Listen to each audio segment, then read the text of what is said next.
မိုးရွာပြီးနောက်နေ့မနေ့မှာရွာလေးတစ်ရွာလုံးဟာတိတ်ဆိတ်နေခဲ့သည်လင်းငင်းလေးကအေးဆက်ဆက်လွင့်လာပြီးတိရွတ်တွေတဖြည်းဖြည်းလှုပ်ရှားနေသည်ငွေမောင်းဟာရွာထဲမှာလူသိများတဲ့လူတစ်ယောက်ဖြစ်သည်ငွေရှိအာဏာရှိပြီမဲ့စိတ်ထားကတော့ကြမ်းတမ်းပြီးမာနာကြီးလာသည်ဒီနေ့မနေ့မှာသူ့အိမ်ထဲကအတန်ကြမ်းကြမ်းတွေထွက်လာခဲ့သည်နင်ဘာလုပ်နေရလဲဘာမှမလုပ်ပါဘူးဖေဖေသူသမီးမေတန်တာရဲ့အတန်ကတုန်ခါနေသည်မျက်လုံးထဲမှာမျက်ရည်တွေပြည့်နေသည်လက်တွေကလည်းတိတ်တိတ်လေးတုန်နေကြသည်ငွေမောင်းကတော့စိတ်ဆိုးပြင်းပြနေသည်အလို့ကောင်းမြင်မအောင်မြင်စိတ်ပူပန်မှုတွေစုပုံလာပြီးအဲ့ဒီအရာတွေကိုကိုမိသားစုပေါ်ထုတ်ဖော်နေမိသည်နင်ကြောင့်ပဲငါဘဝဒီလိုဖြစ်နေတာဆိုပြီးအတန်မြင့်မြင့်နဲ့ပြောလိုက်သည်မေတန်တာကဘာမှပြန်မပြောနိုင်ပဲခေါင်းကိုလျော့ချထားလိုက်သည်သူမရဲ့နှလုံးသားထဲမှာတော့နာကျင်မှုတွေပြည့်လန်းနေပြီဖေဖေရဲ့စကားတွေအမွေအရာတွေကသူမရဲ့စိတ်ကိုအယမ်းနာစေခဲ့သည်ငါ့ကိုဘာလို့ဒီလိုဆက်ဆံရတာလဲသူမစိတ်ထဲမှာတိတ်တိတ်လေးမင်းနေမိသည်အိမ်ထဲမှာတိတ်ဆိတ်သွားခဲ့ပြီမဲ့မေတန်တာရဲ့နှလုံးသားထဲမှာတော့မုန်တိုင်းတစ်ခုလိုနာကျင်မှုတွေလှုပ်ရှားနေစေထက်သည်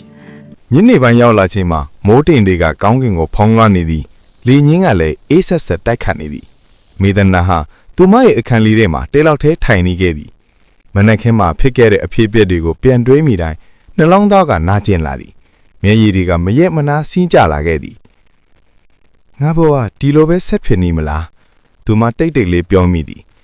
အခန်းတောင်မှာထားတဲ့စာအုပ်အစုလေးတွေကိုသူမကြည့်လိုက်သည်အဲ့ဒီထဲမှာတော့သူမရဲ့အိမ်မက်တွေအနာဂတ်အတွက်မျှော်လင့်ချက်တွေပါဝင်နေသည်သူမကစာသင်ရတာကိုချစ်သည်ဆရာဝန်တယောက်ထိချင်တဲ့အိမ်မက်လည်းရှိသည်မနက်ခင်းနေရောင်လေးကမြင်မြတ်အိမ်ရဲ့ပင်ပေါင်းမှအစင်အခန်းလေးကိုနှွေးထွေးစွာဝင်လာခဲ့သည်မြေတန်တာကအိယာပေါ်မှာတဖြည်းဖြည်းနိုးထလာသည်မင်းညကမေမြတ်နဲ့အချင်းကြကြစကားပြောပြီးသူမရဲ့စိတ်နာတွေကိုဖွင့်ပြခဲ့သည်နင်ကအញ្ញမ်းကောင်းတဲ့မိန်းကလေးပါတန်တာနင်အရှုံးမပေးနဲ့နော်မြေမြတ်ရဲ့စကားတွေကသူမရဲ့စိတ်ထဲမှာထပ်တလဲလဲပြန်ကြားနေသည်မြေတန်တာကအိယာကထလာပြီးမှန်ရှက်မှရက်လိုက်သည်မျက်နှာမှာမျက်ရည်600တွေရှိနေသေးပြီမဲ့မျက်လုံးထဲမှာတော့မနေ့ကထပ်ပိုပြီးတောက်ပလာသည်ဒီနေ့ကစားပြီးငါပြောင်းလဲမယ်သူမတိတ်တိတ်လေးပြောလိုက်သည်မင်းမျက်နဲ့အကျူမနှက်စာစားပြီးတော့သူမတို့နှစ်ယောက်စာကြီးတိုက်ကိုတွားခဲ့ကြသည်စာကြီးတိုက်ထဲမှာတိတ်ဆိတ်အေးချမ်းနေပြီးစာအုပ်နှံလေးကစိတ်ကိုတက်တာစေသည်မိတန်တာကဆေးပညာစာအုပ်တို့ကိုယူပြီးထိုင်ဖတ်နေခဲ့သည်စားတဲ့ကြောင်းစီဖတ်တိုင်းသူမရဲ့အိမ်မက်ကပိုပြီးရှင်းလင်းလာသည်အချိန်အတော်ကြာပြီးတော့သူမရဲ့ဖုန်းမှာ message တစ်စောင်ဝင်လာခဲ့သည်ဖေသေးငွေမောင်းနင်းဖဲမာလေးအိမ်ပြန်လာခဲ့ပါစာတို့ကိုဖတ်ပြီးမေတန်တာရဲ့လက်တွေတုန်ခါသွားသည်စိတ်ထဲမှာကြောက်ရွံ့မှုနဲ့စိတ်မောမှုနဲ့ထပ်ပေါ်လာခဲ့သည်ငါပြန်သွားရင်ထပ်ပြီးနာရမလားမိမြတ်ကသူမရဲ့မျက်နှာကိုကြည့်ပြီးမေးလိုက်သည်ဘာဖြစ်တာလဲတန်တာမေတန်တာကစာတို့ကိုပြလိုက်သည်မိမြတ်ကခဏတိတ်နေပြီးနောက်ပြောလိုက်သည်နင်မကြောက်နဲ့နင်တယောက်တည်းမဟုတ်ဘူးငါနင်နောက်မှာရှိတယ်အဲ့ဒီစကားလေးကြောင့်မေတန်တာရဲ့နှလုံးသားထဲမှာအာမန်တစ်ခုထပ်မှန်ပေါက်ဖွာလာသည်သူမအခုဆုံးဖြတ်ရမယ့်အချိန်ရောက်လာပြီဖြစ်သည်ညနေခင်းရဲ့လေငင်းလေးကတိတ်ဆိတ်အေးမြနေသည်မေတန်တာကမေမြတ်အင်းရှိမှရပ်ဖြင့်အဝီးကိုကြည်နေခဲ့သည်ဖုန်းထဲကဖေဖေရဲ့စာတို့ကိုထပ်ဖတ်မိတိုင်းနှလုံးသားကလှုပ်ရှားနေသည်အိမ်ပြန်လာခဲ့ပါဒီစကားလေးကအရင်လိုကြောက်ရွံ့စရာမဖြစ်တော့ပဲစမ်းသပ်မှုတစ်ခုလိုဖြစ်နေခဲ့သည်မေတန်တာကအသက်ရှူရှိုက်ပြီးဆုံးဖြတ်ချက်တစ်ခုချလိုက်သည်ငါမထွက်ပြေးတော့ဘူးဒါပေမဲ့ငါ့ကိုနာစင်မဲ့ဘဝကိုလည်းမပြန်သွားတော့ဘူးနောက်နေ့မနက်မှာမေမြတ်နဲ့အတူသူမအိမ်ကိုပြန်သွားခဲ့သည်အိမ်ရှိဝင်ပေါက်မှာငွေမောင်းကထိုင်နေခဲ့သည်မျက်နှာမှာပင်ပန်းနွားနယ်မှုတွေထင်ရှားနေပြီးအရင်လိုမာနာကြီးတဲ့အရေးပြောင်မရှိတော့ပါမေတန်တာကိုမြင်လိုက်ချိန်မှာသူ့မျက်လုံးတွေတုန်ခါသွားသည်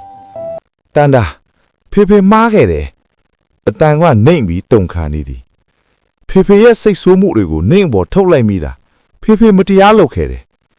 ဒီစကားတွေကိုကြားလိုက်ရချိန်မှာမေတန်တာရဲ့မျက်လုံးနဲ့မျက်ရည်တွေပြန်လဲပေါ်လာခဲ့သည်ဒါပေမဲ့ဒီတစ်ခါတော့နာကျင်မှုကြောင့်မဟုတ်ဘဲတက်တာရရမှုကြောင့်ဖြစ်သည်ဖေဖေသမီးကိုနာစေခဲ့တာတွေမလွယ်ကူပါဘူးသူမတိတ်တိတ်လေးပြောလိုက်သည်ဒါပေမဲ့သမီးအိမ်မက်ကိုလိုက်ချင်တယ်ဆရာဝန်ဖြစ်ချင်တယ်အဲ့ဒါကိုဖေဖေလေးစားပေးပါ ငွေမောင်းကခေါင်းလျော့လိုက်သည်ဖေဖေဂရိပေးတယ်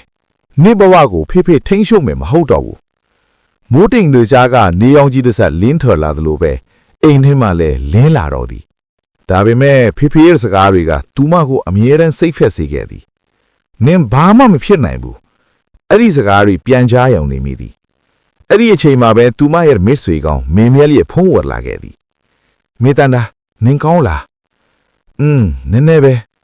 အတန်ကတုံခါနေသည်ကိုမင်းမြက်ကချက်ချင်းသဘောပေါက်လိုက်သည်နင်ငါစီလာနေလိုက်ပါလားတယောက်တည်းမနေပါနဲ့မေတ္တာကခဏလောက်စဉ်းစားပြီးနောက်ခေါင်းညုတ်လိုက်သည်ဒီလိုနဲ့ညနေခင်းမှာသူမဟာအိတ်ကလေးတစ်လုံးနဲ့မင်းမြက်အိမ်ကိုထွက်လာခဲ့သည်လမ်းပေါ်မှာမီးအိမ်တွေတစ်လုံးစီလင်းလာပြီးသူမရဲ့စိတ်ထဲမှာလည်းဆုံးဖြတ်ချက်အသစ်တစ်ခုမွေးဖွားလာသည်ငါအားနဲ့နေမယ်မဟုတ်ဘူးငါဘဝကိုကိုယ်တိုင်ပြောင်းလဲမယ်မေတ္တာရဲ့မျက်လုံးထဲမှာမျက်ရည်တွေရှိနေစေပေမဲ့အဲ့ဒီနောက်ကတော့အလင်းရောင်လေးတစ်စက်ပေါ်လာခဲ့သည်